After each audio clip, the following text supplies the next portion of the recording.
I'll do a quick video. Frustrating, right? What's that all about? It's all of it, all of it. Frustrating. And between our communities, we've watched every single aspect of society, history, science, religion, literature picked apart. We've seen it. Everybody knows lies, bunch of lies. And now that everybody knows, it's frustrating. Very frustrating. Nothing's happening. Nothing's happening. It's not gonna. People are like, what's going on? You watch these lamestream people that the fence riders. And they're like, oh, Trump was terrible, Biden's great, or the opposites. It's just frustrating because people are going, oh, he's so great, now he's so bad.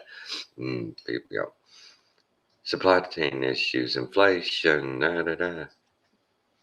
Nothing. It just train keeps rolling and it won't slow down.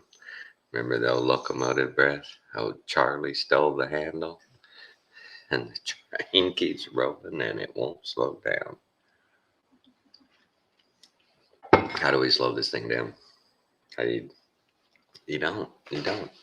They've had such a plan for so long. They're implementing. It's everywhere. Randy from California. Morning, Randy. Yeah, I when I'm on my proper sleep cycles, I'm usually up by 5:30 in the morning. Yeah, I don't sleep more than 7 or 8 hours. Don't need it. But I'm so frustrated with this crap. They sit there and it's almost like every commentator, they know. We know the problem is crooked politicians, crooked ass bureaucrats, crooked ass CEOs, you name it, corporations. We know it. But what can you do? What are you gonna do? Yeah, yeah. When you see companies like M&M's coming out and redoing their whole propaganda campaign to make their M&Ms more woke. They gotta be more inclusive. And this is where the psychosis comes in that they have on us, is that people are like, right, yeah, that candy should be more inclusive. Why? How school systems, how you have failed us. Well, actually, it didn't fail. It succeeded perfectly. And it's still doing its job to today. It's still sad when you see them on the street or on campuses asking college students basic questions, and they're like, I have no idea. Yeah. Yeah. Who's the vice president? I don't know. But that's funny. That's happened my whole life. They've done that my whole life. Go talk to random people. Who's the vice president? Nixon? No, no. Who is it? It's always been that way. People always in America kind of been, arm's length from the politics. People just wanted to live their lives, and next thing you know, California, all these states are more and more restrictions, more and more restrictions, more and more laws, until you look up. And yeah, man, it's pretty in California, beautiful, but you can't afford to live there. You can't legally live there. I mean, think about it. When so many rules, regulations, laws, clauses, statutes, all that, in that freaking state, you run afoul of law constantly. You don't know it, but you can, and if they decide to, they'll enforce it. That's that's the beauty of of their law books. You know, they got them law books, huge, full of laws. You do something, we'll go look through that book and we'll find out something that you did wrong.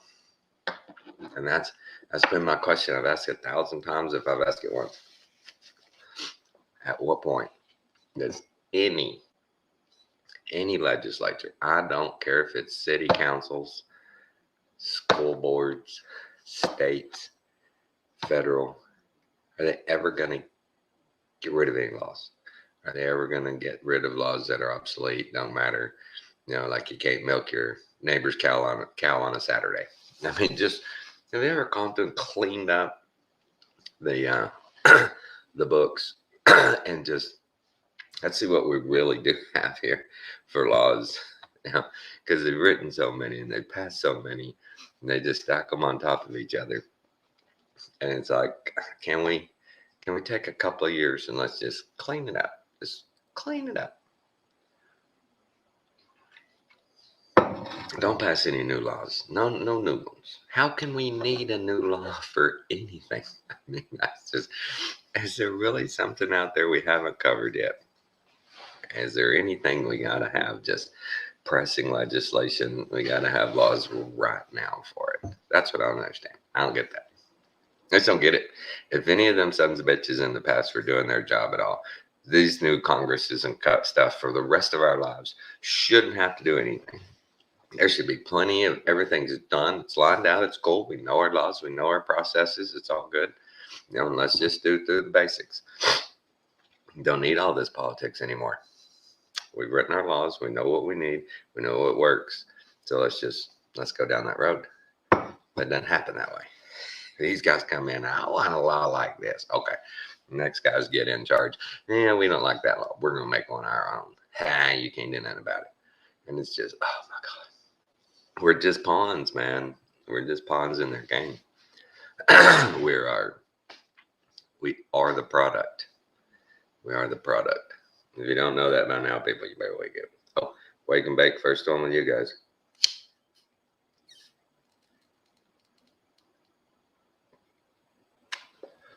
That reminds me. My gummies and my tincture, they're working good. It helps.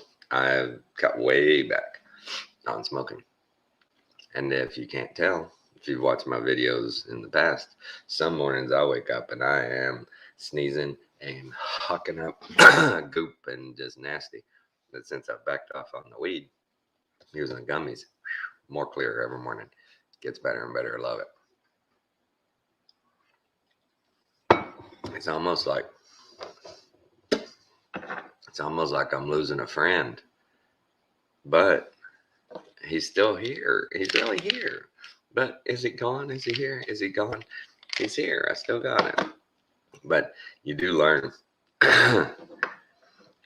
when you start doing, switching to the gummies, how much of a habit just hitting that one hitter has become. Because go walk the dogs, it's just habit. Get to one spot and I'll always stop and hit one. The other day I caught myself like, I don't need to. I just have it.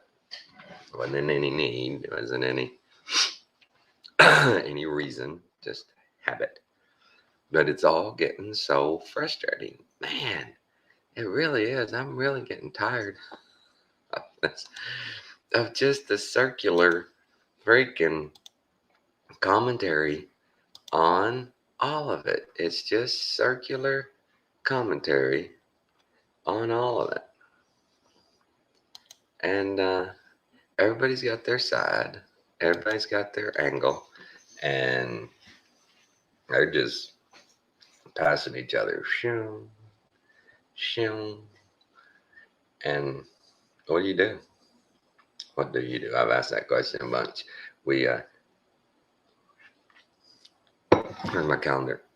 I don't know if I had announced it yet, but going to the Daytona 500. And we're leaving out on February 15th. I want to say 15th. I'll be gone for a week. My wife, that was her bucket list. She won the Daytona 500 since we met. And every year, as we've been together, our ability to afford to go has increased every year. And so once we were well in a position where we could go wherever we wanted, pick a day, pick a year, we can go. She's stepped up to the plate for probably the last 10 years. Man, she sought out tickets. She sought out, place to stay. She sought out everything and just couldn't pull the trigger. She just couldn't pull the trigger. It would have cost us 3/4 what it cost this time to go if we'd have gone any of the last 10 years that she wanted to go. We could have saved a lot of money just going in any other year. But we're going this year. And she's stoked. She is stoked. She's ready. And the bad thing is we've watched enough racing over the years. I don't remember many years that throughout the week, the other races, like the duels and Xfinity and trucks and all that, always somebody was rained out at least once. If not the Daytona 500, and it'd have to go on a Monday. That happened a couple of times when we were going to Texas Motor Speedway.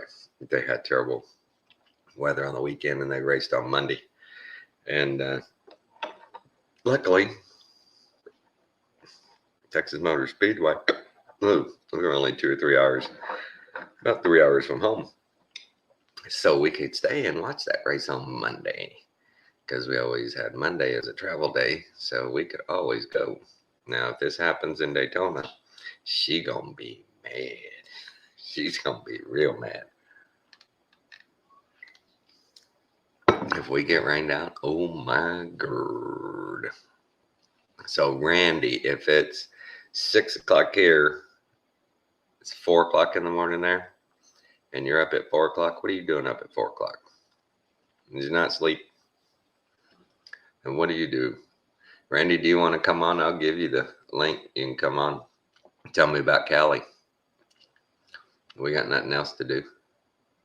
That's up to you, bud. That is up to you. I will put it in the chat for you or anybody else that ever comes in while I'm live. Oh, do we have a third in here now? I was watching at Alexanderstein. Hey, Glyph, what's up, buddy? 1 p.m. right in the afternoon, huh? Sun shining high overhead. Have you done your geometry, Glyph, on the angle of the sun at noon and all that, so you know that you're in a simulation and you're just a non-player character?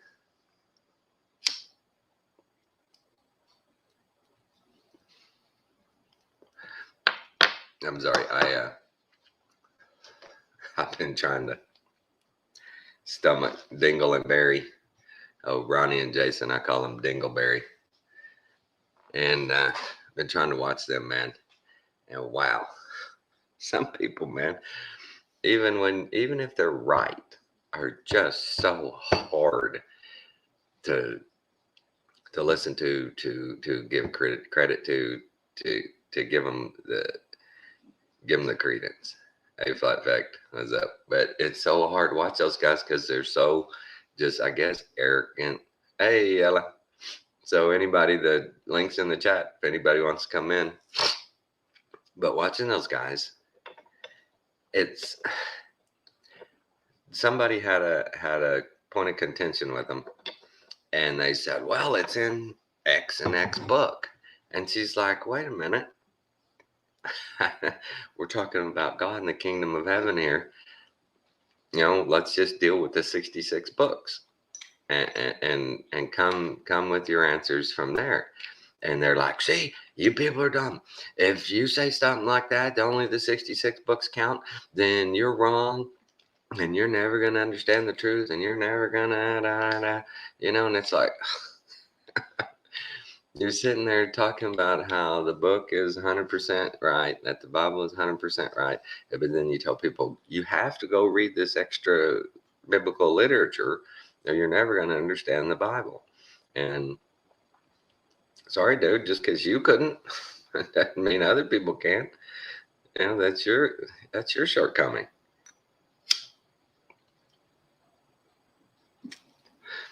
You know, if you need something else, okay, but don't scream at other people going, no, you're wrong. They'll sit there in one breath say, you know, every word, you know, of God's is true and infallible, and then the next breath they say, but you can't rely on it. You got to read other stuff to understand it. And it's okay, guys, come on, man, pick a lane. I know. I watched that and I tried to understand what they're saying, and they do literally claim that just like right here on the screen, the sun just comes up out of the ground with all the stars, all the moon, everything's all right there out of the ground. It goes in the ground over there. Oh no. I mean, right. I mean, nobody knows, but the guys like that are just like, you're wrong. Anything but their little simulation they came up with is wrong. It doesn't matter. You know, it just doesn't matter. You're wrong. Only their simulation works. And, you know, and for a practical, observable point, it's true. We can only stand in one spot and see 8 to 10 miles on the best day, on the flattest spot. True. But that doesn't mean that we're only in a simulation in that 10-mile radius.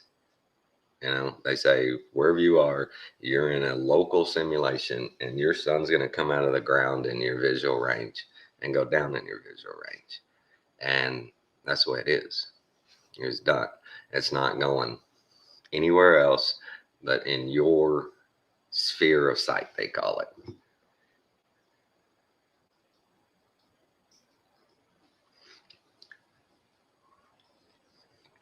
Well, see, they take longitude and latitude, and they claim. I don't know if you've watched them. You've seen their simulator. You go watch and see what they say in their simulator. They say there's north and south actually. That in the north, everything comes up out of the ground and rotates counterclockwise. And they say, but in the south, if you go to the south, go to the equator, turn, look south, that there's supposed to be an area in the sky that's opposite Polaris, but there's no star there, but it's there. There's something there that everything goes clockwise. And the constellations and everything are opposite of it, but that there's a pole in the south, there's a pole in the north, and they say the flat Earth model they model with the North Pole in the center and all that.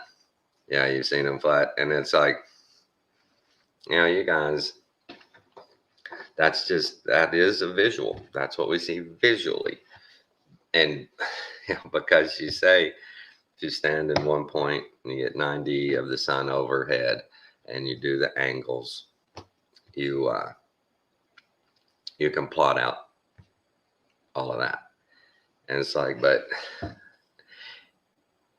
yes, you can, but you can't be sure. You can't measure it. You can't say, okay, from here to the horizon is X, and here to the sun is X, you know, or up. And then here are my angles, and you do all that, and then put it in a simulator and go, okay, that's it. The sun has to come up right here within 10 miles of you, and it has to go down within 10 miles of you. I don't understand that. That's just stupid. Oh, yeah?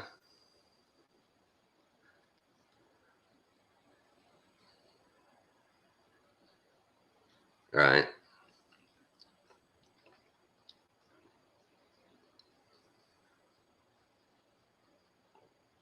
Oh, I've seen most all of them, Glyph, and I'm just going at Dingle and Barry right now because they're out there screaming that everybody else is wrong.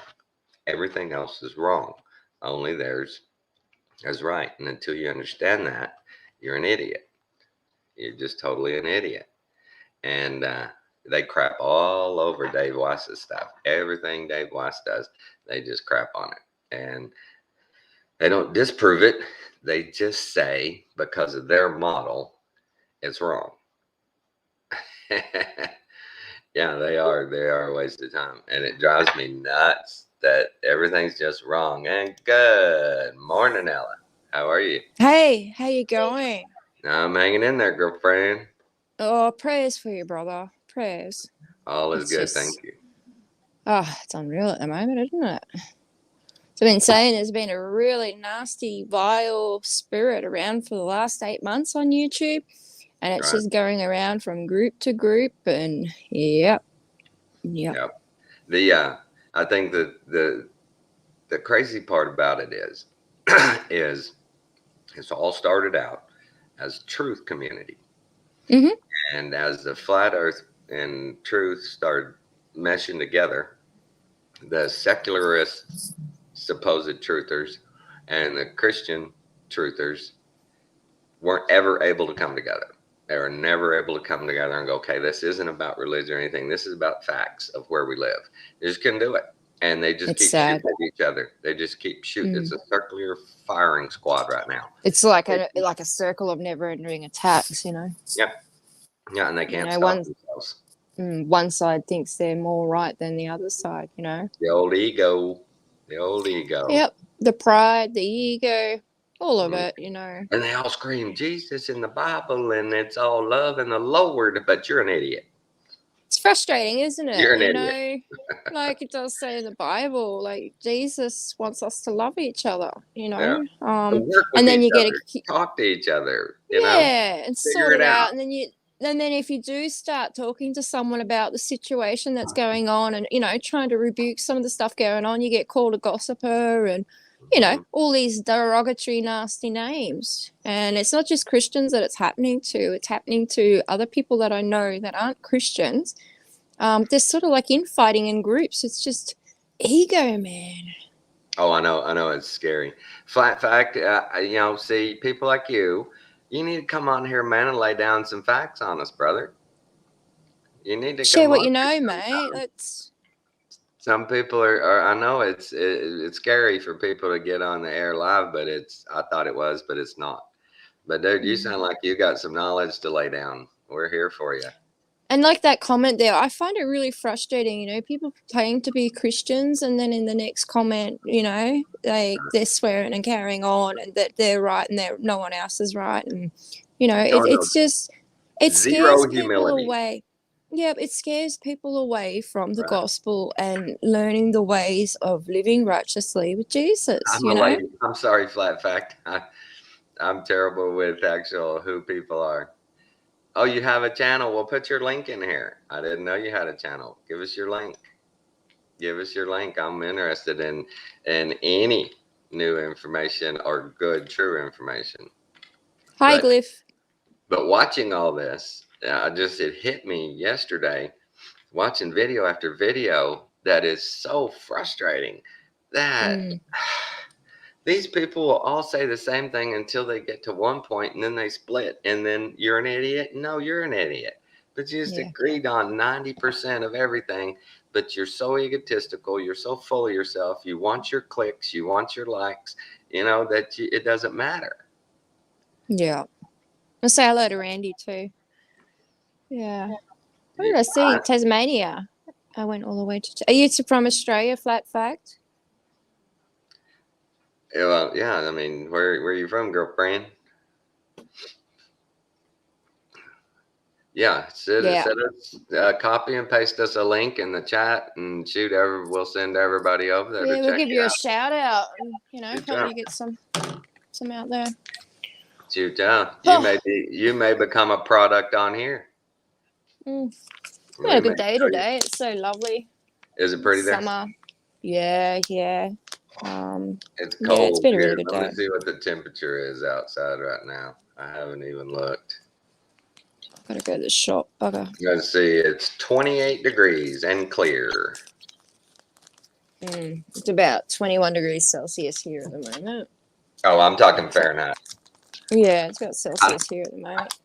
I don't understand Celsius still to this day. I don't get why, like, all countries are in, Celsius and kilogram meter, and USA and a couple of other countries are still on the imperial. I don't get why. Since elementary school, every year we would do a little bit of the metric system. Not enough to learn it, but we would do a little bit. And then as I got into high school, unless you were in advanced math classes or science classes, you just never used it again. It just never came up. Yeah. See, we don't use pounds and that, apart from when you have a child, they'll say, 4 pounds or 8 pounds, 14 ounces, When you tell me it's kilograms, I'm like, okay, fat kid, skinny kid, I can't tell. Let me do that. I can't do that math. Yeah. Like my son was 8 pound, 14 and a half ounces. Dang. I'm not quite sure what it is in kilograms. I don't know, probably 4.5, 5 kilogram. He's a big boy. Both of them will. Get me the line. Yeah. Oh, there we go, guys. There's the link. Let's see who we're talking to. There's the link. Oh, cool. You're not far from me, flat fact. I'm in Brisbane. Did you see my video of the lookout at night, Tommy? Do what, babe? It's beautiful. The lookout. I shared the lookout. I took my boy up to the lookout last night. We went for a drive. Right. And I took him up to the lookout. It was so beautiful, like a nice clear night.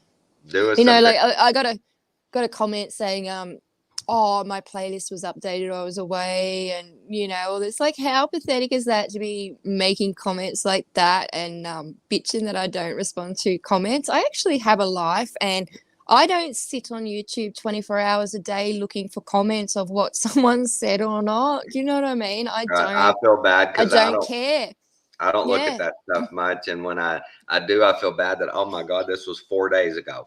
I feel terrible, but yeah, and that's funny. She said still sold in ounces. It is. It's sold in ounces until you start breaking the ounce down into quarter ounces, 1/8 ounces. Then they go into grams. But we still it's still in grams here too. For an 1/8 of an ounce, 7 grams for for a quarter ounce. They go from ounce to grams. Like it's just like saying like 27 grams to an ounce, all that kind of shit. Right. So you got to stick. They still have that system for all of that stuff. Yeah, I don't know. It seems to be I got better at universal. the grams thing when I started doing the grow out in Oklahoma. I started understanding that better because we didn't deal with it. Well, if you understand the grams thing, right? Like like you got I can't remember exactly. Right, but like you probably got 1,000 grams to a kilogram. I think that's how it is. I'm not sure. It's been a while since I've done my maths. It's like 500 grams is half a kilo. You know what I mean? Right, 432 or something like that. I don't remember, but we broke up. When we were starting to harvest, we were splitting some stuff into quarter pounds and half pound and full pound. Bags. And so we were doing that math. I got a scale out here that I bought for the grow. It has a USB cord that goes to my laptop, and we can just put it on the scale and bink, it puts it in the computer and gives it a serial number and a tracking number. Yeah. Cool. This lady's doing a series on time. I'd be really interested in that because I've been looking into Justice Joseph Scaliger and how he manipulated time, with the British and all of that, sort of setting it up. Justice Joseph Scaliger. Right. Scalia. Scallanger. He affected the timeline, added 1,300 years roughly to the timeline with the Black Pope as well. But that's really interesting that she's doing that. Well, I've heard so many different people that are really good in the astronomy and stuff, and they all kind of conflict on what we're in. Are we in Pisces or what are we in? Because everything's been so screwed up in the sky clock and the timelines that they can't agree of what we're in. And that's weird. It's 'Cause yeah. I thought that everything lined up. And I don't care what you say, this is where we are. This is where We are going backwards as a species. We are getting dumber it's and weird, dumber isn't it? each generation, and we're living less. Like they're saying we're living longer due to medical technology. But I don't know if you saw that video from Mind Unveiled today. They did a really good video showing proof of this Japanese man that lived over 200 years. Right.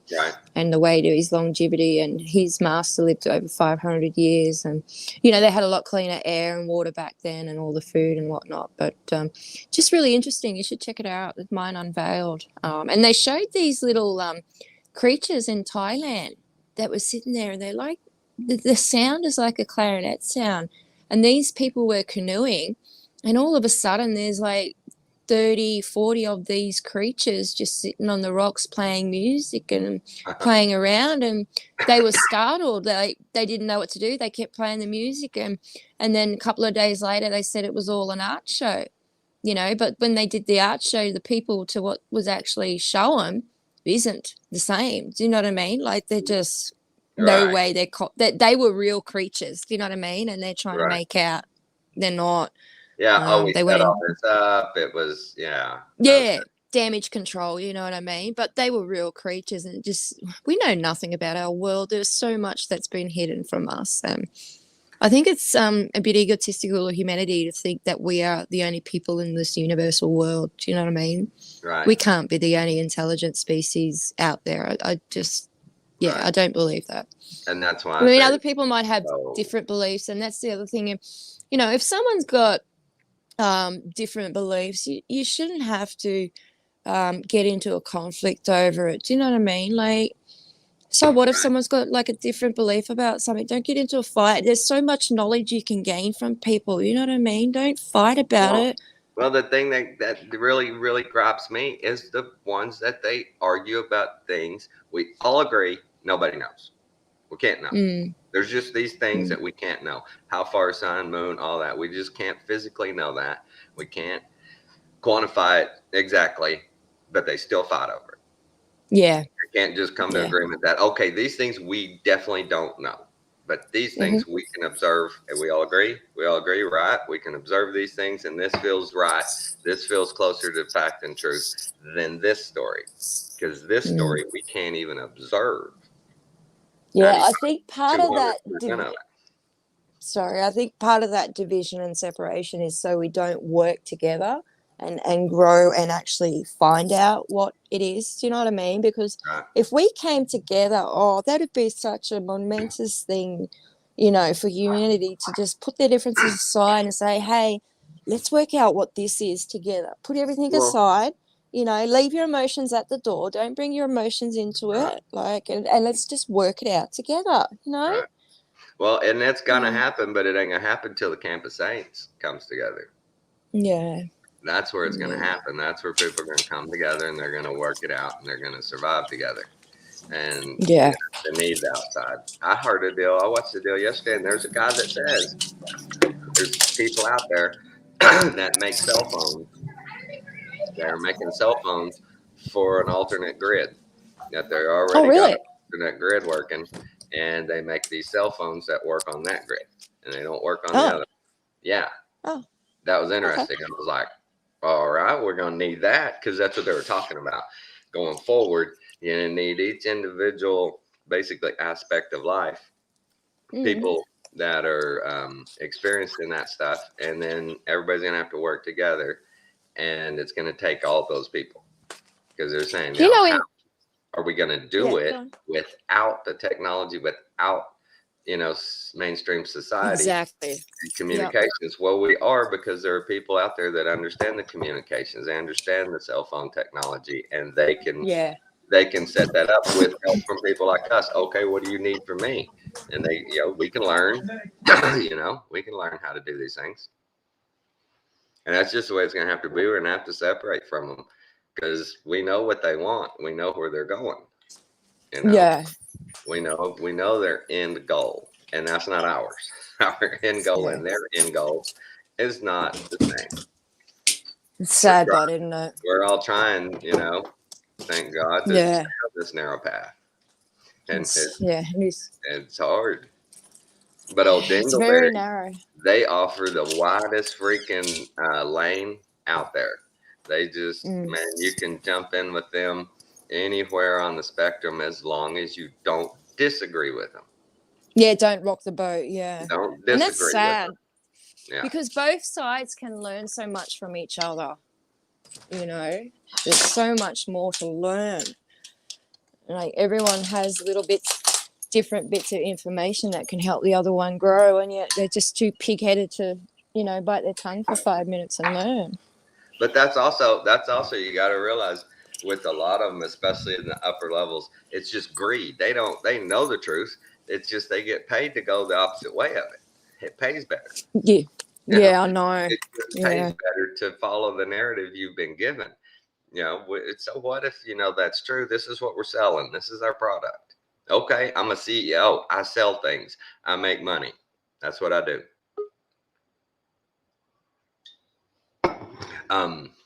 Okay. Are you back? Yeah, I'm back. Just gotta go up the shop for a minute. Okay, because I got two of you up now. All right. Well, I'm just gonna go up the shop for a minute, and I'll be Okay. back. All right. I won't be long. About 5 minutes. I don't know what happened there. It just dropped out. So sorry. No problem. I didn't even realize you were gone. All right. See you in a minute. Bye. I'm Sure. still listening. Sure. But- Okay. Yeah, I'm still listening. I got headphones in. I'm just gonna go up. All right. It won't be long. I tell when you watch all these people, and a lot of them, most of them come up with some really good points, some really good information, some really good historic things, really good, insider information about whether it be corporations, whether it be government. I mean, we got all the information we need. How much more do we need? I've said this 1,000 times. At what point do we just go, okay, we've got enough information. You guys suck. You got to go. You got to go. The evidence against you is just too overwhelming. You can't talk your way out of this one. You laid down the evidence in your wake. It's all here. You can't deny it. This whole geopolitical thing of plausible deniability and arm's length and all that, and nobody ever is held accountable. My whole life, few lower level scumbag political participants got in trouble for a few things, but nothing special, nothing big, nothing for the big dogs, the ones that actually said do it. Nothing for them. Nothing. They don't get a finger laid on them. But we all sit back and know it. We know, but nothing happens. A joke is made about it. That's what's made me mad my whole life. There's been the joke about the crooked politician, the crooked banker, the crooked lawyer, the crooked judge, the crooked preacher. There's jokes have been there and everybody jokes about it, but it's real. It's real. Happens every day. Happens every day. We've just turned it into a joke, or so the people in charge have.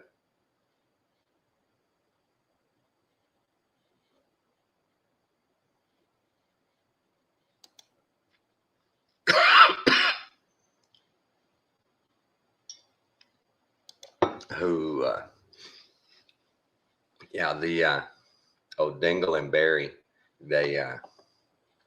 they'll be talking about something in the Bible, and then they'll go boom over to Enoch or some other book, and it's like, wait a minute, that's not what the Bible said. You were going down the Bible and then you went and jumped over to this extra biblical text, and they totally 100% are just on board, from what I understand, of what we're given isn't right. It isn't right. We've got to use these other books. We have to. And I don't understand that. If if we were going to err on the side of caution, you'd think that, well, the ones we do have, let's just stay And the sky clock, I get the sky clock. I understand that. And what makes me mad is why and when we got away from it, and why was it allowed? Why was something that worked for centuries for everybody all of a sudden shut down, just done? How? My question's always been the holy text, the original first hand writings. How did we lose custody? How did the chain of custody get broken with our holy word? I don't get that. I don't know how that got taken into the wrong hands and manipulated.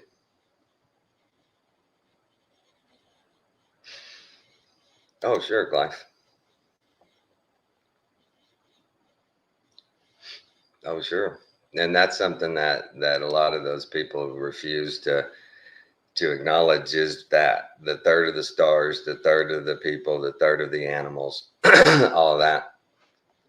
You talk about, well, you hear them talking about, all the extinctions, and then you hear them talk about the stuff they see in the sky, supposedly, that these events happened, that there was a great meteor shower or something. They claim they see these things, but they won't correlate them. Right. We can learn it again, can't we? And imagine that a time like that, where everybody from the time you're born and you can understand and start learning, that they teach you, okay, you see that star, when you see that, that means this. And here's how you tell time during the day. If that was even it had to have been a question, because they made the sky clock. But just the thought processes that they were enabled back then, and the learning they were given. And then boom, the devil was loosed, and it all changed. And people cannot see that. That's a frustrating thing for me, is that just anybody, I don't care how old you are, take a step back, look at your lifetime. Has anything gotten better? Has anything ever fulfilled its mission statement? Because everything has a mission statement, but none of them have ever fulfilled it. They've never done what they say they're going to do. They take the money, they put out a product, whether it be a student, whether it be a product, whatever. But in the end, it's about money. It's greed. It's money. All that. They can say whatever they want, but their actions prove.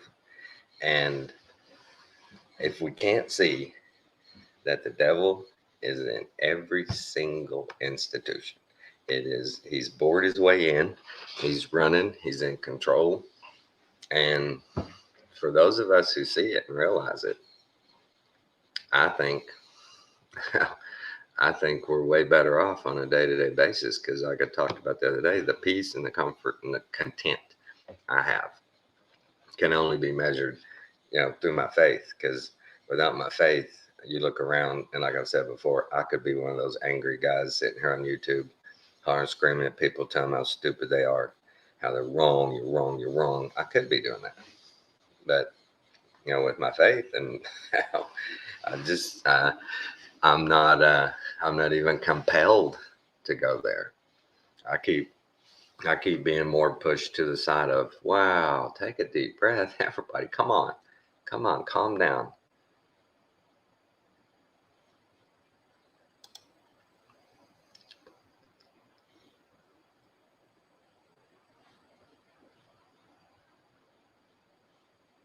Well, and I think a big part of the time change, calendar change, all that, is to screw us up, our equilibrium, where we are in time, and where we are in alignment with God and with the creation.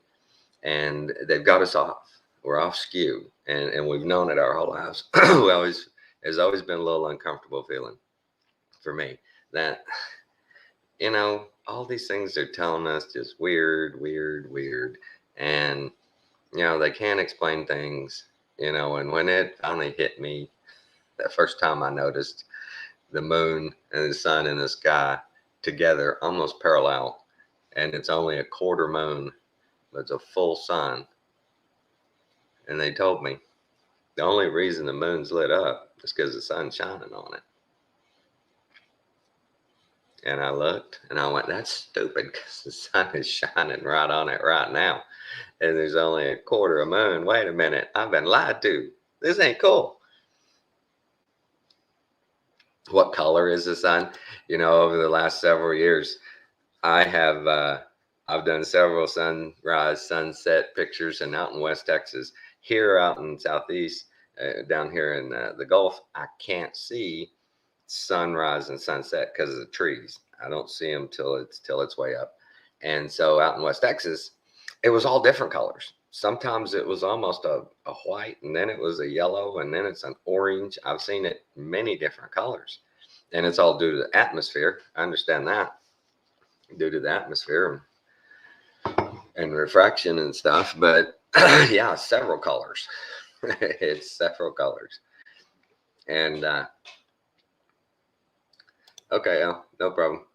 But you know, that kind of stuff has just, it's so frustrating that we got a lot of people saying the same things, but because of ego, because of monetization, because of factions, because of identity politics, you name it, it won't come together. They just won't. They just won't. And there's too many out there that have to be right. I have to be right. The things I say have to be right.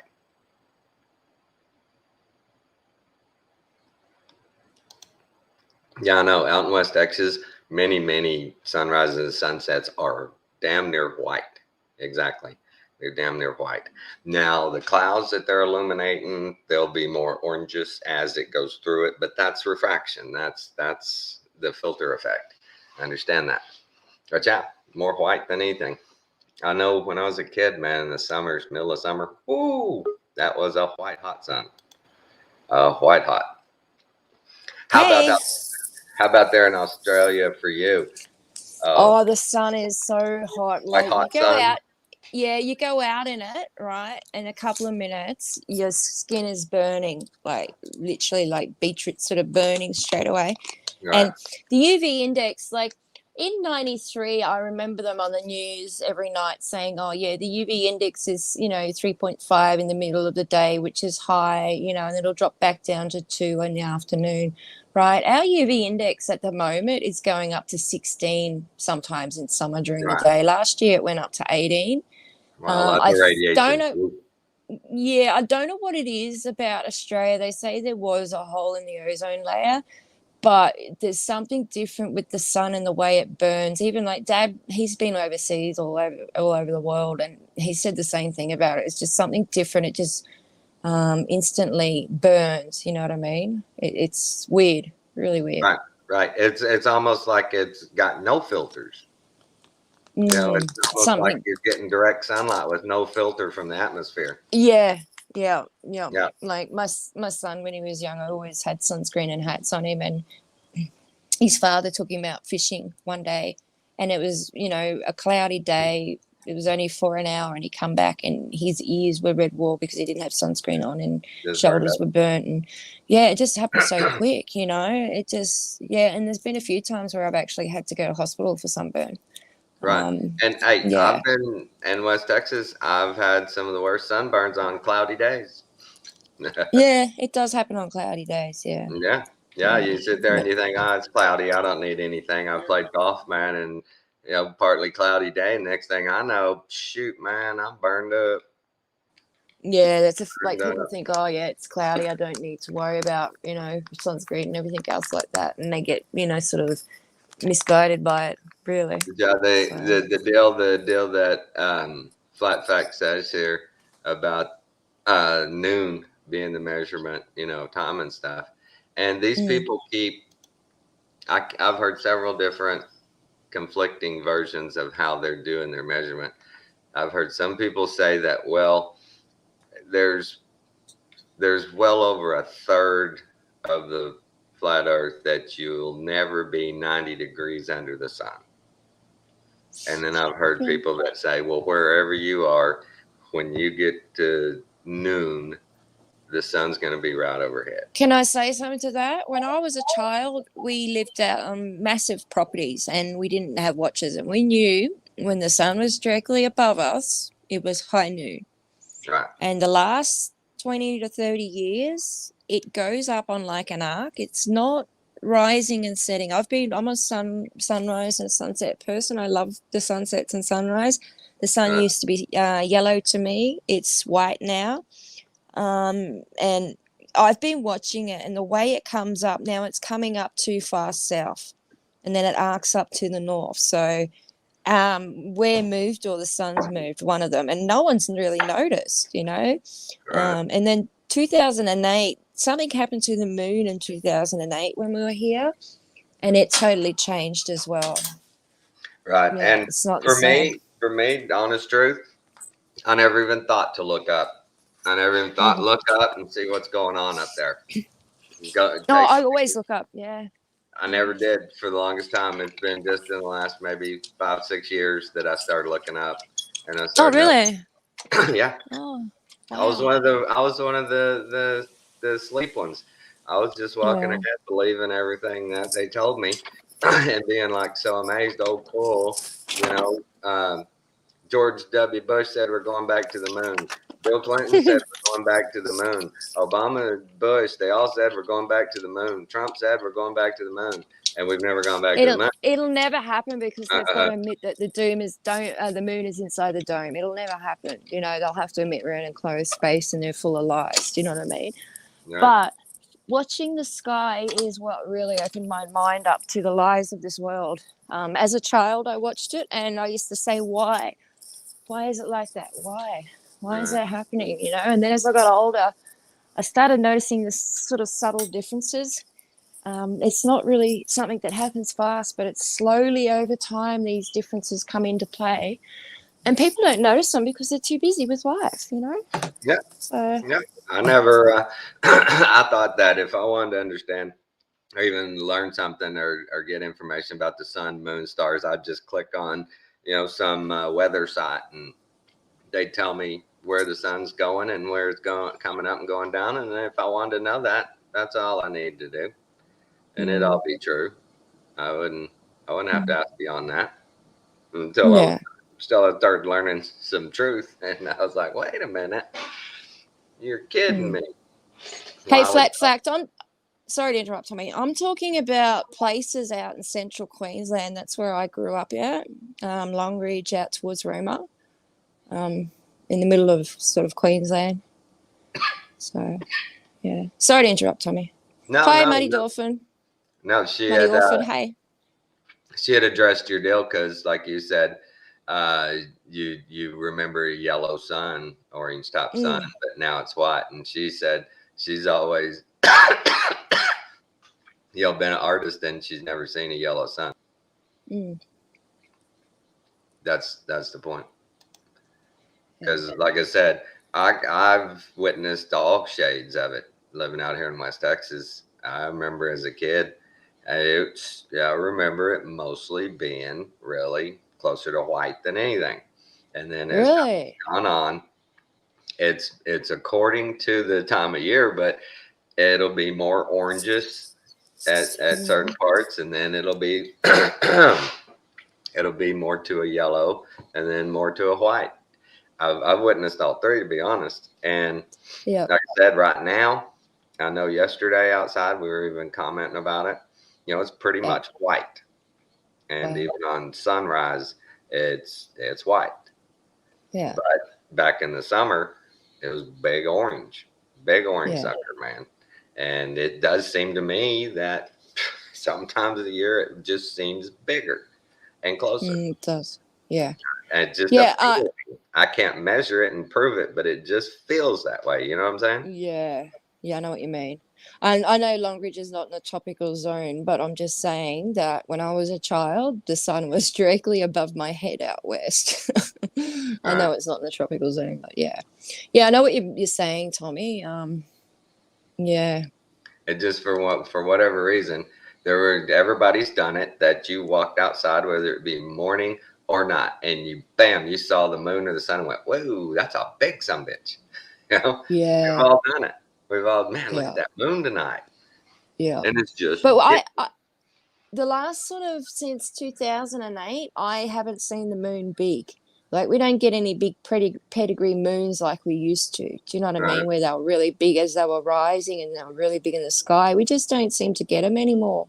I don't know what's going on. Well, right So, now the sun is in the sky with the sun during the day, and yeah. it was about it was half moon yesterday, I believe. Me and Kathy were talking about it when we were driving around, and at this point, it looks smaller. It just does. I don't know Yeah. if it's the color contrast because the sky is blue and it's so light. You know, I don't understand why, It but could be all the chemtrails up in the sky doing it too. Do you know what I mean? Sort of reflecting light back and bouncing stuff. I'm not sure, but yeah. yeah, and I've told Kathy this many times when I watch things and I come to her and go, wow, I just watched this deal and oh my God, you know, and I end up saying the same thing every time. Dang, it's going to be nice to know this one day. It's going to be, I can't wait hardly to find out what it all is. Yeah, we will So find out one day, you fascinating. know. And Yeah. it's so important. If it wasn't important, so many people wouldn't be hiding it and lying about it. If it wasn't very, very, very Exactly. important, they Yeah, wouldn't be exactly. guarding it so diligently. Yeah. You know, It's there's amazing. Like people people out go, there. oh, there's no way they'd be able to keep a secret like that. Do you know what I mean? But we're talking about entities that know how to run a world and society and everything. They've been doing it for a long time. They I'm deal in sure lies, I'm sure these entities know what they're doing. right? So, We are mm, rational people. We can't imagine being a CEO of a company and lying to all my employees for monetary gain and for power. We can't fathom that. We're like, why would you even lie about it? We're just doing our job. We're making widgets. Why would you lie about it? We can't get that. We can't get there yeah. because we don't know that power. We don't know the power they gained as they went up each level and how they got manipulated and twisted and turned and got set in that position for a reason. They Oh, were, well, you have to be part of the club to do anything yeah, like that. You've got to be a Mason. There's no way, like, or some sort of the cabal, you wouldn't get in to any sort of high position like that unless they absolutely knew you, your family, your history, all that, kind of stuff. right. Yeah. But yeah, we can learn it. It is all awesome, but we didn't know about it for the longest time. So many people were starting to point out little things. I know in my lifetime, start looking 60s, 70s, and all these conspiracy theorists come out, and we start learning more and more. And now we understand, oh my God, there's so much out there they've hidden from us. Can I Holy interrupt you? crap. What's you guys' thoughts on the sun simulator? I've heard lots of stuff on that. I I mean, just I've find it hard photographed to the believe. sun. I I just find it photographed hard. the sun, and I find it hard that a sun has flat sides, and it's projecting reflections in the day. We've had here in Australia the sun literally melting cars, and then like a lens array sort of reflection coming off onto buildings. There are a lot of videos about it, but yeah, I mean, I've got videos myself where you can see flat sides on the sun. It's just weird, really weird. Hmm. You Yeah. think? Mm, I don't know. When it comes to the luminaries and the sky, I always land on one what I think is a simple thought process.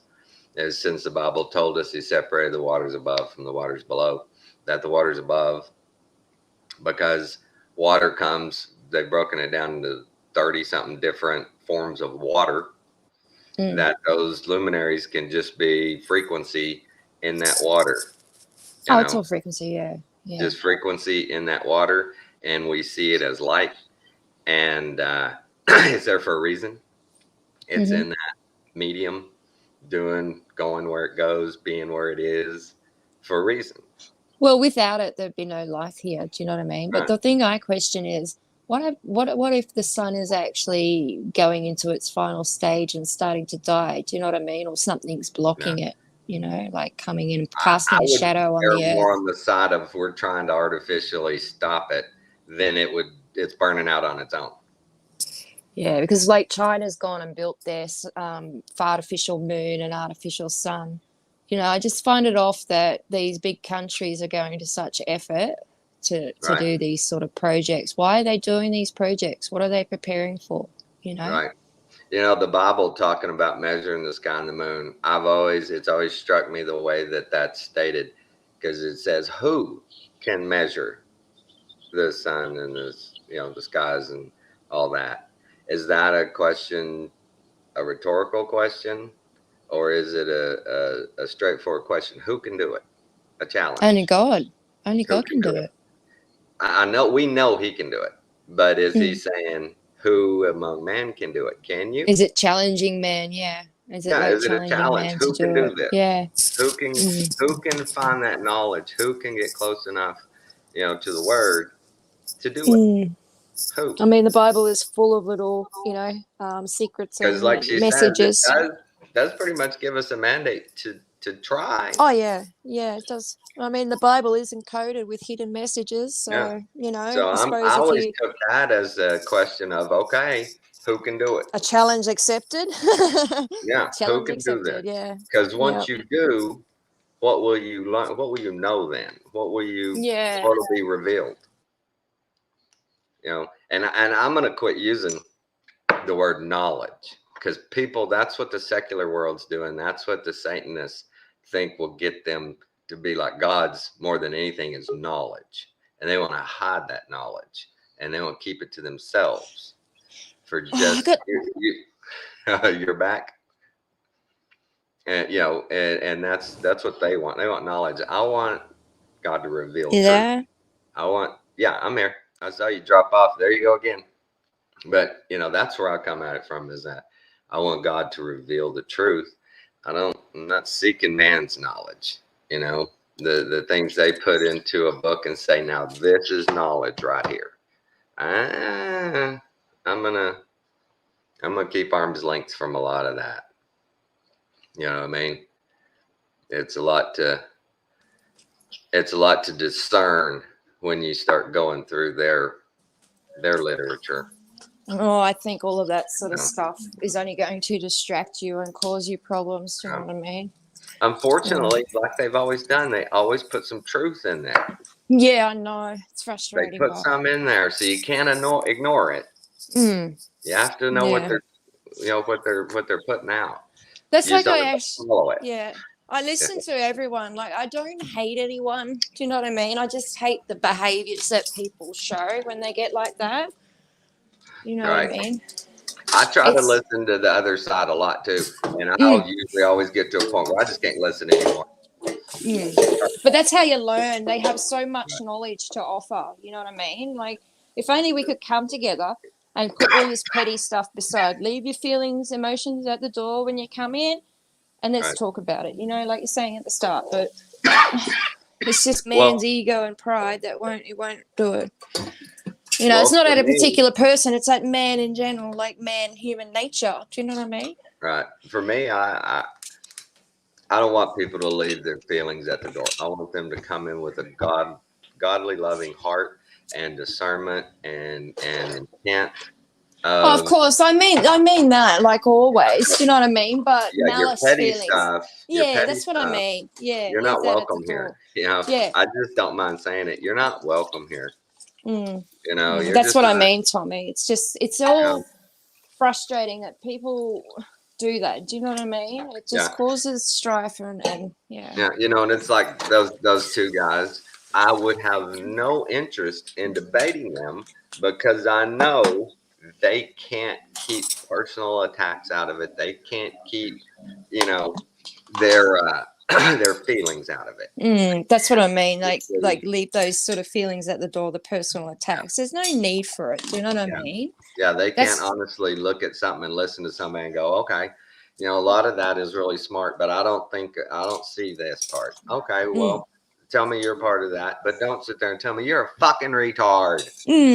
You're an Leave the idiot. name calling. Yeah, the name calling isn't necessary, because all it does is get people's back up and, and it really scares other people away from learning. Like there's so many people out there wanting to learn, and then they see this confrontational behavior and they go, oh shit, I'm not getting involved in that, Right. Well, flat fact, that deal the other day with Morgan, me and Ella discussed it, and we said, okay, let's give him a shot. We're going to have a Christian heart, and we're going to forgive if he's willing to just leave it alone. I've been trying for a long Start time, anew. Tommy. And we let him on there, and it didn't take him 3 seconds to start cussing at her. And Yeah. what can you do? You can't do anything with people like that. You make your attempt, and then you move on. Yeah, but I'll keep praying for him. Do you know what Sure. I mean? I'm not going to give up Sure. prayers for him, because I just hope that he can move past that behavior and grow spiritually to like a level where we are, where he has that understanding and just holds back on the anger, but it's frustrating. Let me ask you a question. On that note, with somebody like that, with Morgan, I was watching a deal yesterday, and the guy says, well, my goal in life is to help everybody I can, because the Bible says, Jesus will leave the 99 behind to go get the one that has strayed. And so, wow, do we do that still with Morgan? Of course, I do. I will. The Bible says that he won't stop till he gets that one back. He'll abandon the 99. Yeah, I'm not going to give up on him. Do you know what I mean? Like, I'm not like that.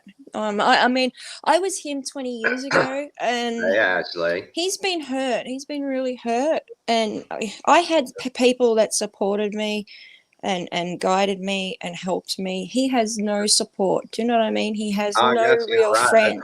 It's hard to put myself in his shoes. It really is. He's got no real friends that actually care about him. Do you know what I mean? He's all on his own. He's missing like his life of his children growing up. And it's just really sad that he's in that situation. It's got to be tough. It's got to be. And when you're like that, you just keep digging a hole deeper and deeper and deeper. Do you know what I mean? Like, if it wasn't for my father being a Christian and a very patient man, I would have been written off years ago. My mum, they wouldn't have bothered. But it's only Dad with Dad's persistent, that I move forward. The link is up there in the chat if you want to come in and say, hi, Ashley. We hadn't seen or talked to you in a while. The link is up there early. If I need to put it back in, let me know. But it's really sad, Tommy. I've had people attack me and hurt me really badly, and I get up and I'm like, is that the best you can do? Come on. You know what I mean? Like, I've been through so much. You have taken way more than I ever have. I've not been really attacked on stuff like this for what little him and the other situation with Noah. That's nothing. But golly, to have these people putting out 10 videos a day complaining about you, calling you, that's just, wow, what a waste of time. What a negative exercise. But hey, look at it this way. If he's doing it to me, he's not doing it to someone else. I've got the full armor of God on. God's got me here for a reason. He knows he wouldn't put me here if I couldn't deal with it. I'm still being tested. I'm getting tested every day to see if my faith is still where I say it is. I feel I'm being tested all the time, and it's a lot. And on the note of testing, we get tested every day. Now, I don't think not enough people recognize that their daily struggles, if they're looking at it from the narrow path, that those are just tests each day, whether it be testing your patience, testing your love for your family, testing, they are, like you say, they're tests every day. And we have to live through it. There's Ashley. Welcome, Ashley. Hi, Ashley. Hey. Shalom, my little friends. You got something on your mind, don't you? I do, because I hear Ella, and you know, and all I hear is, Ella, you're doing something right. I Thank mean, when you. you got one that's coming up against you so hard and heavy, you are definitely doing something right. And like you said, hey, at least they're not picking on somebody else, you know, and but what Mm, a blessing, you know. I would take it as an honor, you know, take the persecution as an honor. Hey, there's something that you have said to him that have stirred up the principalities and powers in him, that have hmm caused him to come up against you. And it's not him, it's the wickedness that's working through him. Exactly. Like, I don't hate people. That's what I keep telling everyone. I don't literally hate people. I mean, I've been with people that all walks of life that some people wouldn't even acknowledge. Do you know what I mean? But I always give them a hand up because I know, like, I could be there one day. Do you know what I mean? Like, I want to help, and share what I share. And people go, oh, you're just doing this and that. And it's not. This is who I am, you know? Yeah, it's just frustrating that, yeah. Well, Thank when you it for that. comes, I appreciate that, Ashley. That's really, I'd rather them be attacking me than people that actually don't have the strength. Do you know what I mean? Because yeah, it gives those people a bit of extra chance to build up the strength. And my dad used to always say to me, you never know when you're being tested. You never know if you've met an angel. How would you know if the person you've been speaking to on YouTube is an angel in a human's body in disguise? How would you know? You know, Yeah, yeah, I that's the way love that. dad told me to look at life. He's like, how would you know if that was an angel or if you're being tested? So, right, and that's Tommy that's could a be an great angel. point. exactly. Exactly. It But could be that's a great anyone, you point. know? Is people's vibration.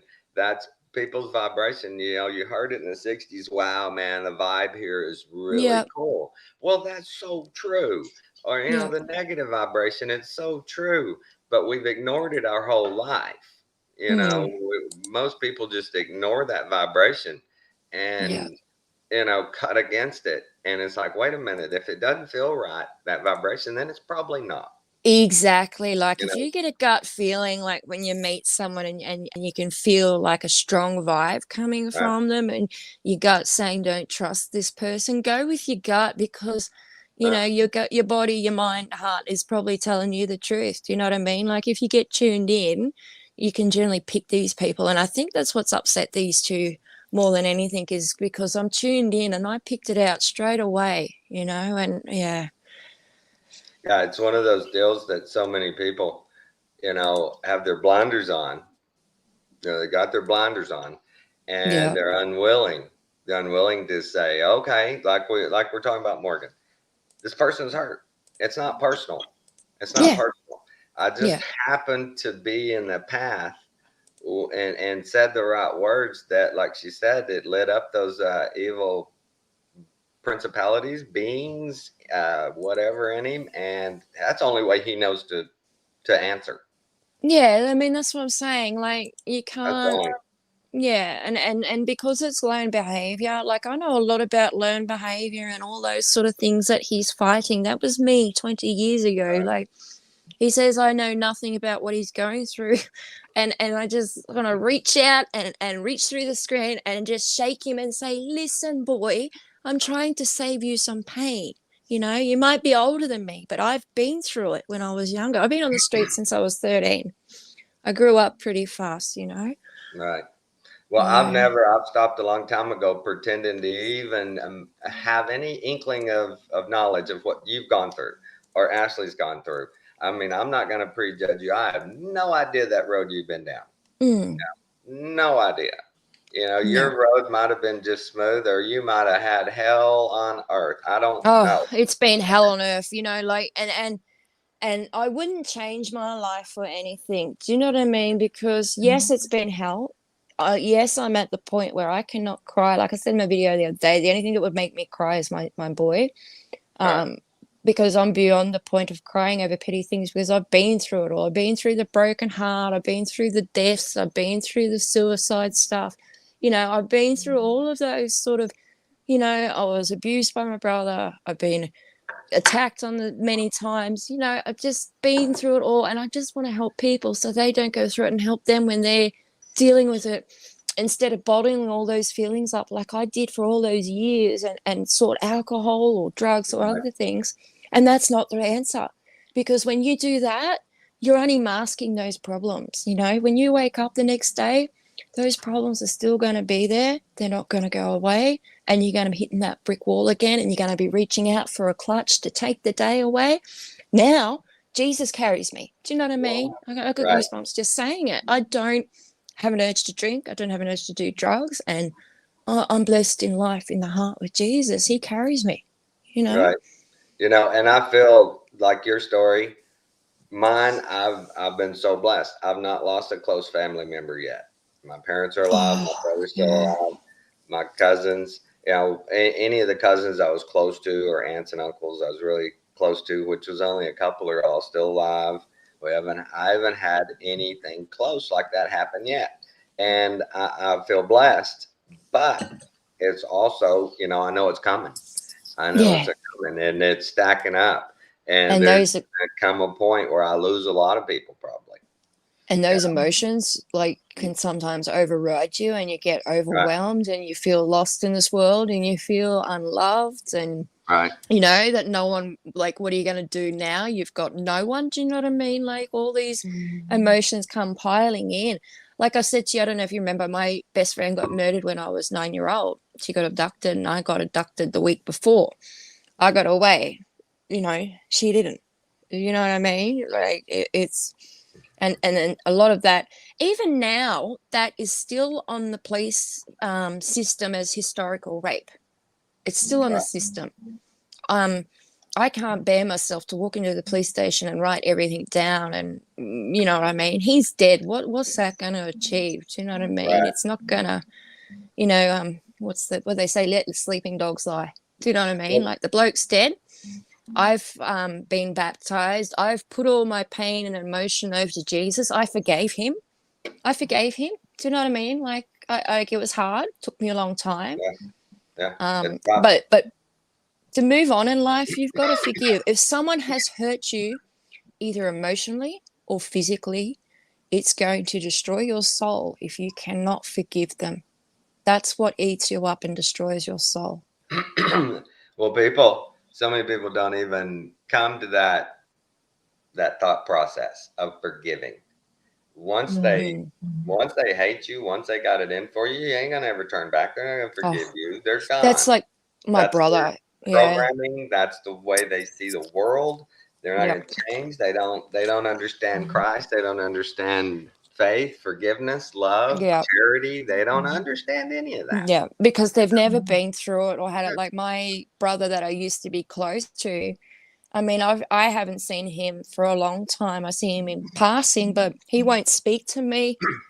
You know, I don't know how my nieces and nephews are or how they grow up. I know nothing, you know, because he's associating with me in the past. He thinks I'm going to go off the rails at any time, when, you know, I've been great for nearly 15 years. But he still won't give me that chance because I hurt him so much. I didn't realize it then, but I put him through so much pain every time I tried to kill myself. And there were so many attempts. You know, he got to the point where he said, I'll give you my gun, just shoot yourself. I'm sick of seeing you do this to yourself. You know, look how you're hurting me and mom and dad. You don't care. But in my mind, no one cared about me. Do you know what I mean? I was me, you know, and that's why I laugh at Greg now, calling me playing the victim. I'm not playing the victim, mate. That's it's far from it, you know. Like, I'm not playing the victim. I'm not me, you know. And hearing your story, you know, what comes to my mind is just the amazing beauty of that gift that is salvation. I mean, it's just Amen. It's so amazing. The first, the you know, for me, the first step for forgiveness, of forgiving others for things that I've experienced in my life, was realizing that my testimony overcomes Satan. And I started really having to think deeply about my testimony and you know what I had experienced. I too was molested when I was really young, and years and years and years later, I mean, like, it was just a few years ago, as a matter of fact, a woman comes up to me just out of nowhere, and she describes a doll that like she shouldn't have known anything about this doll. She knew nothing about me. And it started making me think about the man that had done what he done. And I started asking my mom questions about this man, and come to find out he had some things that were happening in his life growing up. His dad and him, his dad molested him and his sister, and then his dad and him molested his sister, and then it just continued, you Oh, know.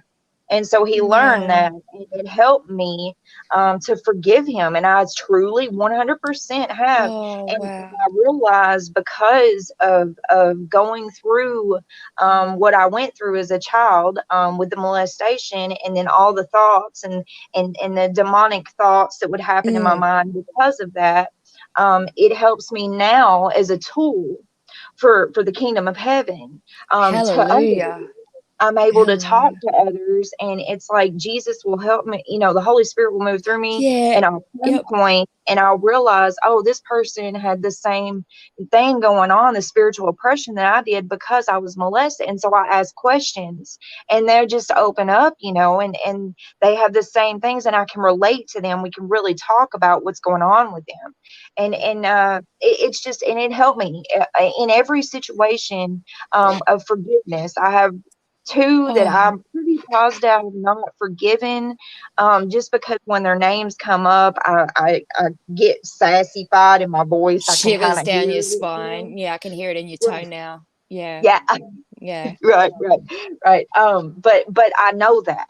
And because I Yep. know that, I work on that really hard, you know, because I know that if I had not went through every single thing, foster cares, mental institutions, jails, Yep. prison, drugs, Yep. if I had not went through any, losing my children, if I had not went through any of that, I would not be the person I am today, obeying my father when, you know, and no, it is a very much of a challenge to hold every thought captive to the obedience of the Messiah Christ.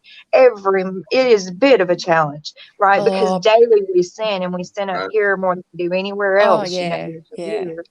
And it's just like holding that every thought captive, dude. So sometimes that forgiveness is quite a challenge, but It's knowing that hard. Uh, testimony makes you who you are. wow.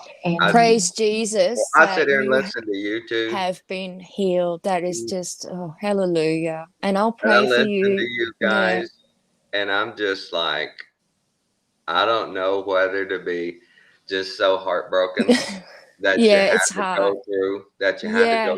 those things to find Yeah. salvation. But I'm so happy you found salvation. But good Lord, I had so easy in life. I really did. I never had anybody molest me. I never Mm, had any of that kind of stuff in my life. I didn't really have any violence. I didn't have alcoholism. I didn't have drug abuse. I didn't have any of that stuff. And yeah. and and I just feel so, I mean, I'm so blessed that I've You're a had good man, such a Tommy. You're a smooth really good track. man. I just am Yeah. so humbled that I've had such a smooth track in life. I Yeah. just can't call it anything else, and it's been my faith. It really has, that the Lord's watched out for me my whole life. I've been watching these comedy deals where these people tell true stories of stuff that happened to them. And I have one of the craziest stories ever in life, that the Lord had his hand on me, and there's no other way to see it. I was what is 17 I was 17 years old, and me and a friend drove to a nearby town about 40 miles away, Snyder, Texas, and we were going to a party. He knew some girls. We were going to a party. I had an ounce of weed and an ounce of coke, or a gram of coke, not an ounce, a gram of coke.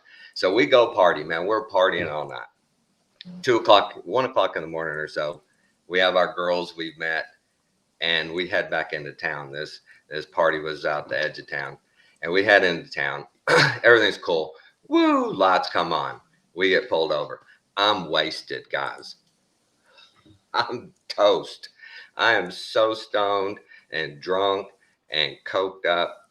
It ain't even funny. Okay. These two girls with us are like 15 and 16. I'm 17. My buddy's 19.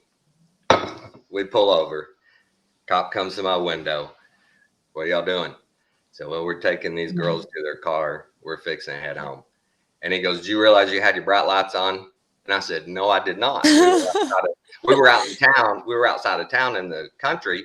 And Yeah. as I came into town, you just don't realize as the light changes. There were no other cars out. Mm. It was so late. Small town. And he goes, well, step out of the truck. I step out of the truck. I got that weed and my sock in one boot, and I got the cocaine in my sock in the other Oh, boot. you would have been packing it, man. You would have been shitting. And so he says, and we got a 12-pack of beer in the floorboard, and we have several open containers. Oh, no. And he says, step Screwed. out of the truck.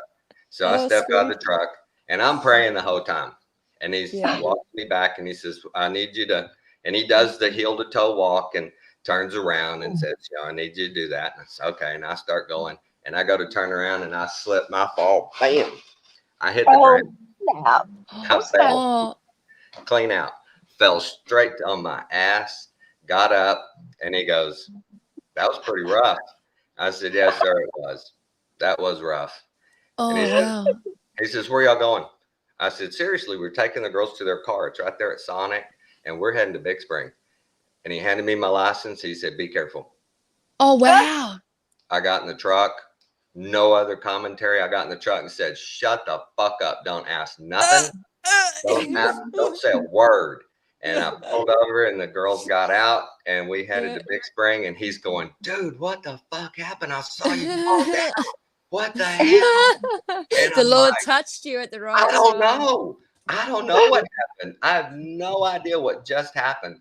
But I was the most sober person in the world right then. I drove home and just straight as an arrow, and I was just praying the whole time. Thank you, Lord.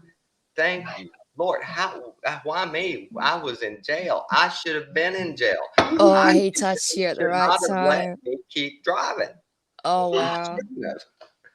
I But was he in did. jail. I was there, man. I seen myself on the bed, dude. I was DWI all the way. Yeah. Clear cut Oh, case. They wow. could have used me in one of those videos. Yeah. That was Trump. Yeah. And Thanks, now I got Tommy. to tell you That's the amazing. second time You God are put a his hand humble on. man. We're in our RV with the kids. Mm. The kids are probably, I think kids are about 13 and 11. And we've been down at the Frio, floating the Frio, and we lived out in Alpine, way out in Big Bend country. Yeah. And going home, instead of going I-10, we look at the map and go, let's go along the Rio Grande up. I think it was 91, is Highway 91. And it goes straight home. It's just a different way. We've never been that way. And so we're in the RV, we're pulling our car. In the trunk of the car is my golf clubs. And in my golf club bag is a half ounce of weed. Oh, Real no. good. Oh, With no. with my lighters, papers, rolling papers, everything's in there. And we're trucking along, and all of a sudden on the other side of the highway going the other way, I see a border patrol station, and they have dogs. Oh, And yeah. They'd I'm smell going, it. holy shit. And Madison's 11 years old, and she's riding shotgun. I tell her, Madison, you're old enough to understand this. I'm fixing to tell you something. And then I'd love you And- for a dad. I swear to God. And I said, I swear, baby girl, I need you to do this. I said, Oh, Daddy you're has a something cruel in dad. the trunk. So I got something in the trunk that could get us in trouble. And so I need you to start praying right now. Just start praying that we You're a get home cruel safe. dad. And she's like, oh, okay. And I said, I'm serious. Start praying right now. Now, I'm praying with you. We're praying right now. Kathy's laying down in the back of the RV asleep. So is Alex. They know nothing of this. Oh, so you would have gotten big trouble from Kathy. Oh my God. Oh my God. Oh, no. So we see the border station, and they do have a dog. And we pull up, I roll the window down, and he's where y'all headed? I said, we live in Alpine, heading home. And I see in the mirror, the guy's walking the dog. Okay, I'm watching him. I see him in the mirror. He walks him, gets to the car, because we're pulling a car behind the RV. And I see him go around, and I'm looking at the other mirror. Come on, motherfucker. Come on, please come on around. Keep moving. And, please keep moving. The cop's like, where y'all been? Down to Frio. We're talking, and I'm glancing, and here he comes with the dog. And they walk all the way around, and they go over and just stand there. And he's like, okay, y'all be good. How did Oh, that dog not smell that weed? That's his job. Totally, Yeshua. God, Totally. Jesus helped you. God helped you. This was No this doubt. was some stinky weed too, man. It was loud. And You they totally kept on. agree. You should have smelt it, man. That dog should have smelt that stuff. But I that's know his you said, job. He doesn't know not to do that. yeah, yeah. That's That's hilarious. I love it. amazing. You Right. told your daughter to start praying, and by That is golly, so cool that you spoke to your daughter like that. Honestly, Oh, I did. We were serious. I Yeah. was looking her right in the eye, and she understood. She completely you understood. understood. And that baby's pure prayers to God. He listened to that baby girl's prayers. Oh wow, that's He That is- amazing. Hallelujah. Yeah, and Like she prayers remembered. work, you know, people say prayers don't work. I've been in some scary situations myself, and I'm just like on my knees, please, Lord. You know what I mean? Like, So that's what I say about yeah. I've had such a smooth track. I could have had some bad situations that messed my shit up. One really early that could have really messed me up with a record for DWI and shit for the rest of my life. But it didn't happen. God watched me. And then as I'm a husband and a father with preteen kids, now I'm arrested for drugs at the border. It could have been real bad. Imagine that in the local paper. Donald Yeah. Garvin, local resident, arrested for drugs at the border. Oh my God. Oh my gosh, Right. you crack me up. I mean, I've had one heck of a life. I really have. I've told Alan I got some stories, guys, I could tell y'all that it's just, if it wasn't true, you'd say you're lying. There's no way that happened. Yeah. Oh no, dude, man. We a year ago, my dad, I, and Jason decided to go. It was right before I quit just snorting Suboxone, and Dad and I and Jason decided to go up more of to, me. Hang on. the river to go fishing. We knew a good spot to go to. Well, somebody had placed rocks, huge boulders, right there where you could park. Well, Jason and I get out and we move these boulders and we park our truck right there. Well, my daddy was driving a truck that had no good tags on it. They were tagged Sorry to from interrupt, another Ashley. automobile. Can you, Oh, Tommy? you're Can you close those two? I don't know why I bumped my phone and it's got. Oh, that was you. And that was you. Is this one you? Yep. Sorry. Okay. Sorry to interrupt you, Okay. Ashley. I bumped my I phone. just wanted to keep them both up. I didn't know which one was really working Sorry. for you. No. Okay, So so we you, the boulders and everything. Okay, go ahead. Right. Dad's driving without tags. And the window on the truck is busted out where you stick your hand in and you can open the lock. Right. So we go down there to go fishing, and we're down there and we're fishing and stuff. And I'll go way around the border. Now, mind you, earlier that morning, I put one sock in my bag, one sock in my backpack. Don't know why I put this one sock, but I do now. Wow. So, dude, I walk around this corner and I'm down there fishing, just looking at all the pretty stuff. And Jason comes around the corner and he says, "We got to go." He says, "There's two policy enforcers up there on the bridge and they want us to come up there." Well, I had my bowl on me. I had my little container that I keep my weed in, and I had Suboxone on me in a dollar bill. Well, I took all this stuff. I mean, seriously, it was like 2 months before I quit snorting Suboxone. It was just like a sign. It was like I knew that was one of my signs. Like, Ashley, you got to stop, right? Right. So, dude, I shove everything as I'm walking in this sock. Don't know what I'm going to do with this sock. I have no idea what's going to go on. And I put it in my backpack, or not my backpack, but my pocket of my jacket. And get up to the top. Well, Jason, because we don't tell policy enforcers our names and we don't consent or sign any papers, Jason wasn't going to tell them anything. So they're treating him like he's a redheaded stepchild, some kind of murderer on the side with a buck knife that they call a weapon. And they got me on the top of the bridge just kind of hanging out, and I'm right there over the water. Well, I didn't know my daddy was up there sitting on a boulder, and there was a policy enforcer up there with him, sitting with him. They got my daddy handcuffed because he's got a warrant out in Jackson for not showing up for some kind of probation. So I'm standing there, and all of a sudden I'm like, "Oh, that sock," And so I take that sock and I throw it over the river, the bridge. And I'm just standing there, and here come these two policy enforcers, and they get in my face like bulldogs, and they're hollering at me, "We know you're high, you're messed up right now." And I said, "Man, I ain't high. I started taking all my clothes and stuff off, my vest, and I shook my vest, and they said, "No, put your vest back on." And I said, "Well, here, you me do my backpack too." I was so confident because I knew I just got rid of everything. And so I shook the backpack, and they said, no, we'll check the backpack in a minute. And so they go back over to Jason, and then they go and talk to, when Jason's over talking to him, and Jason asked the policy enforcer, he said, "Why are you angry?" He said, "I ain't used anger on you."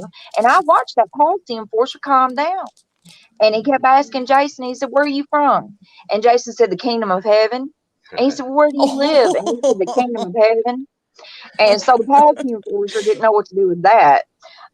So one of them stays with Jason, the other one comes over there to me, and he says, can I search your backpack?" Well, right then I should have said no, but you do what you want, I do not consent. But I didn't know those things yet. So he searched my backpack, and the only thing he found was a Bible.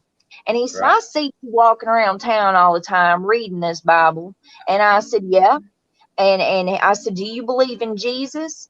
And he said, I do. And I said, "So, you read the word of God?" And he said, "Well, I believe in Jesus." And I said, "So you don't read the word?" I was like, man, it's so important. It's such a wealth of knowledge, a lifetime of study. And he said, "Well, I believe in Jesus." And so I asked him questions about his family and stuff. And we talked, I focused on him instead of him focusing on me. And so we all gathered, like everything's chill. We gathered to the top where my daddy's sitting, and we're all standing around. Now, before, these two are like bulldogs, and they're sassy and angry. And now all of a sudden we're in a little powwow in a circle together, and we're all chit-chatting with one another about life and family and Jesus. Nice. And well, my dad's got the warrant. He's got to go. Bless his soul. Well, I come to find out I had a warrant. I had a warrant for not paying child support. And so they had to call up there to see if I was going to be picked up. And come to find out, because of coronavirus, and hey, man, I was actually blessed. Because of that thing, right, they didn't pick me. They wouldn't come get me. So he was like, "Well, you've been blessed today." Well, actually, he said, "It's your lucky day." And I said, "I don't believe in luck. It's a false god." I said, "But blessed." And he said, "Well, you're blessed today." He said, "You get to go home." And he let us drive that truck. He said, "I'm going to go this way, and y'all going to go that way." And he said, "And you take that truck straight to your driveway. I don't want to see it out no more." And we did. We took that truck straight home, and that was it. But, dude, the Jesus Holy Spirit had me put one sock in my backpack that morning. I had no reason. And I did cry. I mean, man, I talk to Jesus all the time. If something big is happening, you can guarantee we talking right now under my breath. We visiting one another, because by golly, you got to have your hand on this. And sure enough, it turned out to be a testimony, like and about him. Oh, hallelujah! Wow. I know. Right. Oh, that is beautiful that happens like that. They're so angry at you to start with, and you're packing it and thinking, "Oh, what have I got the sock for?" And then you do that. That worked out so beautiful. That's amazing. Wow. Well, and I think all that goes with intent. What is your intent? Every day as you go through life, and when you encounter people that your vibration, they understand your intent's not bad. And how you treat those people, how you come across with your body language, your persona, and all that kind of stuff. Your body language has a lot to do with it as well. Oh, sure. Yeah. But I found like these days I don't have much interaction with police. I've been pretty good for a while, but I found police to be sort of the opposite with me. The nicer you are, the meaner they get. Yeah. They're like, "Why are you being so nice? What are you up to?" So I mean, Do you walk up with belligerence and they go, "Whoa, hey, easy. Jesus loves you. Slow down." Actually, the other No. day at Subway, I found it really funny. There was I walked in the day before with no mask on, and this young 17-year-old sitting there telling me to put a mask on, not even 2 steps in the door, and they're like full store of people. I'm like, I've got an exemption. My son was behind me, and he's going, "Oh fuck, here we go." I pulled the phone out and I started recording. I said, "Jesus, have you got my back, Jesus, please?" Definitely. I'm praying to the Lord Jesus, and there's I a just copper want in a the line. sandwich. Yeah, there's a copper in the line as well. And I'm standing in the line. And then the next day I go, and I'm standing in the line, and she's looking at me, and she knew I come the day before and had an exemption, right? And I showed her this piece of paper with the exemption. I showed her 2 pieces of paper, one from 10 years ago to say I've had this problem for over 15 years. And anyway, she's there giving this copper this look, the look of eyes, like trying to get attention. Like she kept looking at him and then looking at me and looking at him. And I noticed the body language. So I got out of the line, walked up to the cop and tapped him on the shoulder. I said, "Excuse me." And my son's just going, "Oh, Mum, you're going to get arrested." Stop, Mom. Stop. And he goes, and I go, "Excuse me, mate. Sorry to interrupt you." I said, "This lady here is trying to get your attention because I'm not wearing a mask." I was like, "Here's my medical certificate before you arrest me." Yeah. I said, "I've seen so many videos on YouTube of you guys tackling people, old people, with no mask on. Please don't tackle me here." Whoa. And he goes, I showed him, and he goes, no, it's all good. I'm on my lunch break. I'm not interested in that shit. You got a medical certificate. No, I don't give a shit. I Right. don't give a shit. And my son's just holding his head up going, shame. But they preemptive strike. Before you hit me, before you beat me up, here. Before you arrest me, let me get my word in. Don't drag me back to the station and then say, "Where's your medical certificate?" "Here's my medical certificate," before you arrest me. Right. But hey, you got to realize we laugh about it, but that is papers, please. Yeah, it is. Like I'm like, come on, Jesus, have my back on this one, please. I don't want to get arrested with my son there. And he's because I've been so hard about it. You know what I mean? I didn't know how just this guy transfer. Think about going it. to be. Transfer your situation. Transfer that you can almost exactly take and transfer that situation to Nazi Germany. And the same thing was happening. You walked in, you just wanted to get a sandwich. You just wanted to get a sandwich with your kid. Where's your star? Where's your star? Yep. I mean, same thing. Yeah. I see, like the people of Poland, were actually helping them build the camps and all that, like they were told they were work camps for immigrants and all that kind of stuff, like, and we're sort of doing the same now. And I'm just waiting for it, mate. I know it's coming. Do you know what I mean? That's why I've been spending so much time with my boys, like my 22-year-old is doing really hard. He's an atheist, and I've been trying to get him to go to the Lord for a long time. He's had such a hard life. And, I don't know if he's there yet, but he's sort of on the fence. You know what I mean? He's getting there, but I just spend as much time with him as I can. Time is short. Family is important to me. Yeah, he's on the fence with it though.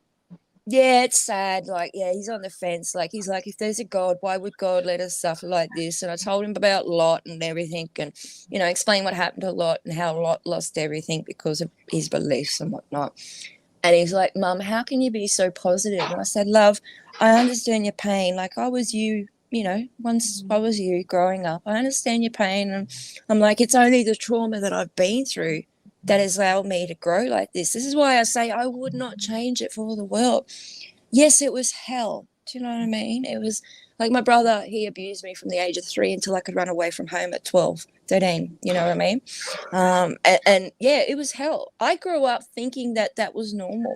Do you know what I mean? Like that was what every sibling did. And then I found out, like when my friend got murdered, that no, that's not normal. You know what I mean? And that's when I started having all emotional problems. And I didn't have a psychologist or anything out to help me. Or, Mum wanted to medicate me and put me on pills. And I'm like, I don't want to do that. And then she put me into the child safety. She couldn't handle me, so she awarded me to the state. But what it was is she just met a new husband, and he didn't want a kid because he didn't have kids. And he didn't want the third wheel hanging around. You know what I mean? So my dad had also remarried, so I was just in the way sort of thing. So I put into foster care and been on my own ever since. it's been a real eye opener. And I just hope and pray that, you know, all the people that I've hurt and all the people that are hurting now, that I can help somehow. And I hope that the Lord finds me worthy. Do you know what I mean? I Right, just right. pray that I am worthy, you know, Right. to make it into heaven. I just pray, because the way I look at it, if you're going to carry on and bicker on earth, you're going to go and sleep around outside of marriage and everything like that, how are you going to be trusted in heaven? Do you know what I mean? That sort of behavior is not acceptable in heaven. Do you know what I mean? Like, I haven't slept with anyone in 13 years. I haven't slept with anyone because that's how I am with my beliefs. Do you know what I mean? And you know, that's hard to do.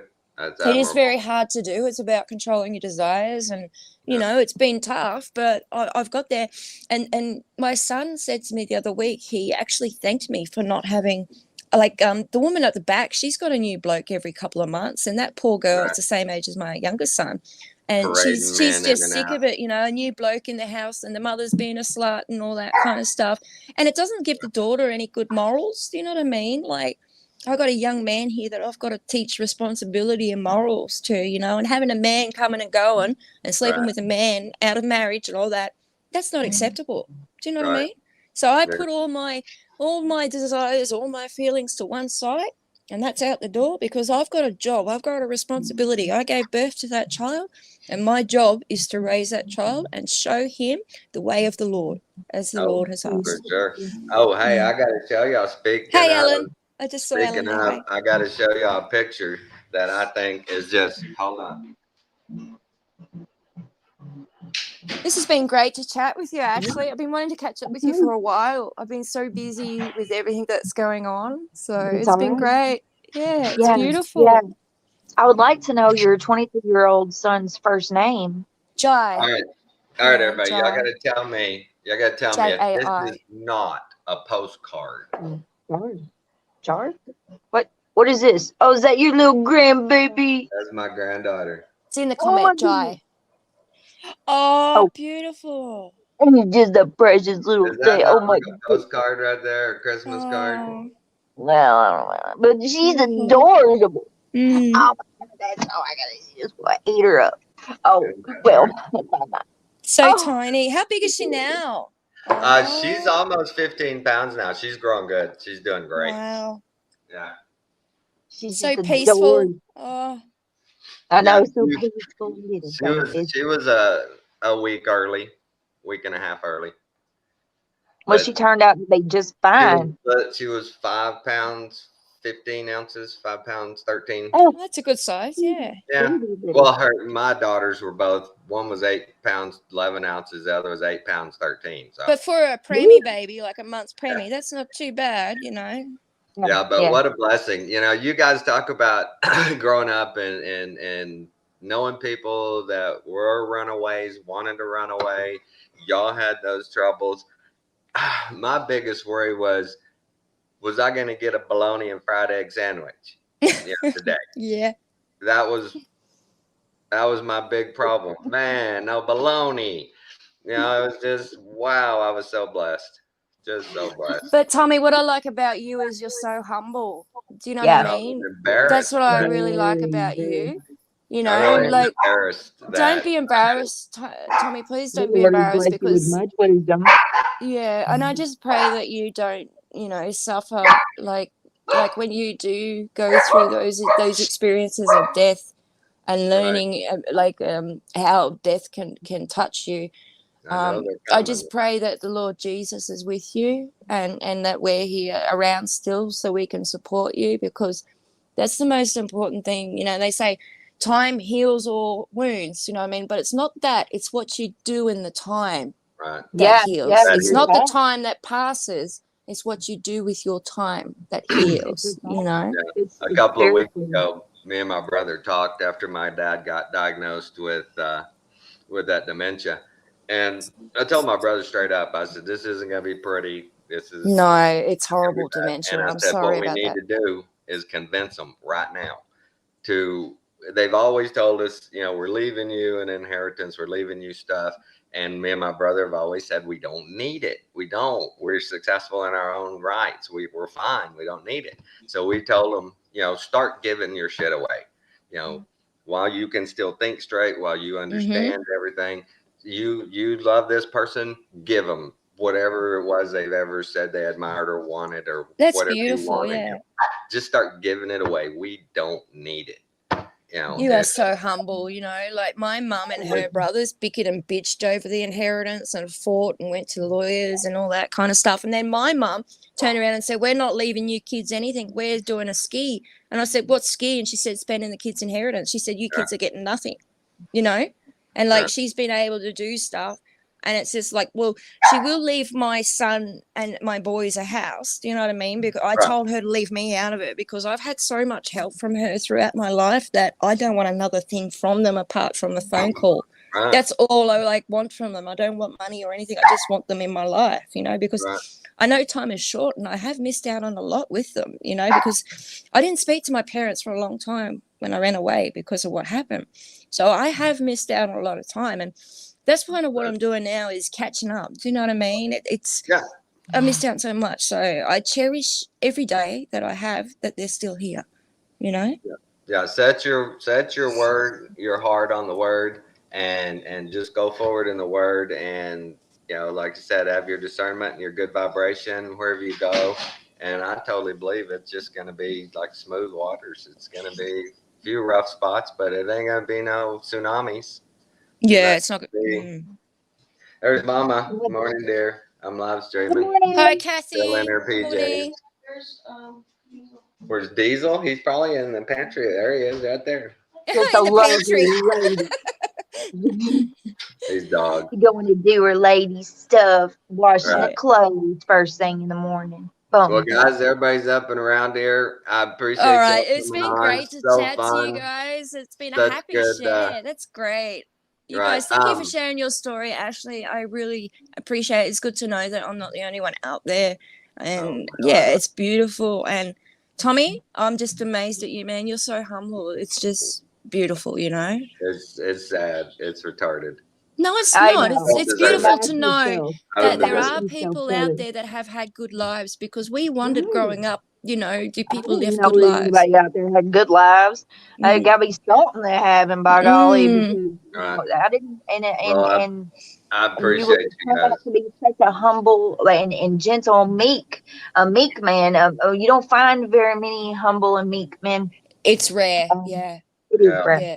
You've been raised a good man. I'm just blessed, and I appreciate friends like y'all and y'all's testimony. It really fills my heart. I appreciate that. Y'all are amazing. Great testimonies. But everybody, we love y'all. Have a great Sunday. God bless you all. Good vibrations, discernment. Later, guys. Raise your vibrations. Bye.